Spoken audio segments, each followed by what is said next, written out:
உங்களுடைய பிஸ்னஸ் எந்த விதமான பிரச்சனையும் இல்லாமல் ஸ்மூத்தாக போகணும் அப்படின்னா நீங்கள் உங்கள் பிஸ்னஸில் மட்டும் கான்சென்ட்ரேட் பண்ணால் பத்தாது. உங்களை சுற்றி என்னென்ன விஷயங்கள் நடக்குது அப்படிங்கிறதையும் நீங்கள் மானிட்டர் பண்ணிக்கிட்டே இருக்கணும். காலத்துக்கு ஏற்ற மாதிரி புது புது விஷயங்களை உங்களுடைய பிஸ்னஸில் நீங்கள் இன்ட்ரடியூஸ் பண்ணணும். உங்களுடைய ப்ராடக்ட்ஸ் ஆர் சர்வீசஸை மக்கள் விரும்புகிற மாதிரி என்ஹான்ஸ் பண்ணிக்கிட்டே இருக்கணும். இந்த விஷயத்தை நீங்கள் பண்ணலை அப்படின்னா இதுவே உங்கள் பிஸ்னஸ்க்கு மிகப்பெரிய த்ரெட்டாக மாறுறதுக்கு நிறைய வாய்ப்பு இருக்குது. அந்த மாதிரி ஃபெயிலியர் ஆன ஒரு பிஸ்னஸை பற்றி தான் நம்ம இப்போ பார்க்க போகிறோம். அவங்க தான் மைக்ரோமேக்ஸ், ஒரு இந்தியன் மொபைல் ஃபோன் கம்பெனி. 2008ல தான் அவங்களுடைய கம்பெனியை அவங்க ஸ்டார்ட் பண்ணாங்க. அதுக்கப்புறமா கொஞ்சம் கொஞ்சமா வளர்ந்து நோக்கியா, எல்ஜி மாதிரியான பெரிய பெரிய மல்டிநேஷனல் ஃபோன் கம்பெனிஸ்க்கே டஃப் கொடுத்தாங்க. 2015ல 16% மார்க்கெட் ஷேரோட இந்தியாவுடைய ரெண்டாவது மிகப்பெரிய மொபைல் கம்பெனியா சாம்சங்க்கு அடுத்த பிடிச்சிட்டாங்க. அதுக்கு மிக முக்கியமான காரணம் ரொம்ப கம்மியான விலையில அதிகமான வேல்யூவை மைக்ரோமேக்ஸ் அவங்களுடைய மொபைல்ஸ்ல கொடுத்தாங்க. அவங்க பண்ண பெரிய தப்பு என்ன அப்படின்னா அவங்களுடைய எல்லா மொபைல் போன்ஸையுமே சைனால மேனுஃபேக்சரிங் பண்ணி தான் இந்தியாவில் வித்துட்டு இருந்தாங்க. அது மட்டும் இல்லாம மைக்ரோமேக்ஸ் உடைய போன்ஸ் வெறும் 2G and 3Gல மட்டும் தான் அவைலபிளா இருந்தது. 2015ல Xiaomi, Vivo மாதிரியான சைனீஸ் பிராண்ட்ஸ் இந்தியாவில் ஸ்மார்ட் போன்ஸுக்கு பெரிய மார்க்கெட் இருக்கு அப்படிங்கிறத புரிஞ்சுக்கிட்டாங்க. அதனால இந்தியாவில் இருக்கிற மொபைல் போன் கம்பெனிஸ்க்கு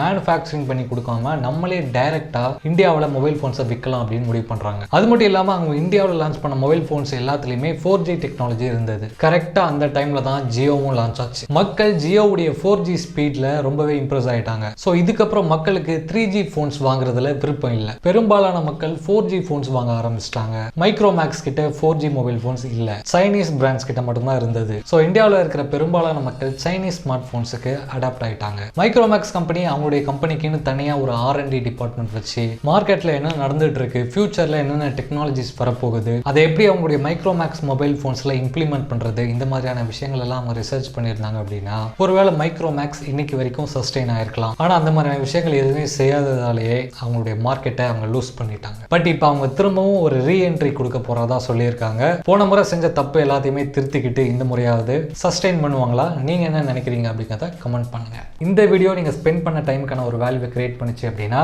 இந்த வீடியோவை உங்க ஃப்ரெண்ட்ஸ் அண்ட் ஃபேமிலிஸ்க்கு ஷேர் பண்ணுங்க. மாஸ்டர் மைண்ட் சேனலை சப்ஸ்கிரைப் பண்ண சொல்லுங்க. நான் மறுபடியும் வேற ஒரு இன்ட்ரெஸ்டிங்கான வீடியோட உங்களை பார்க்குறேன். Till then, bye from Maddie.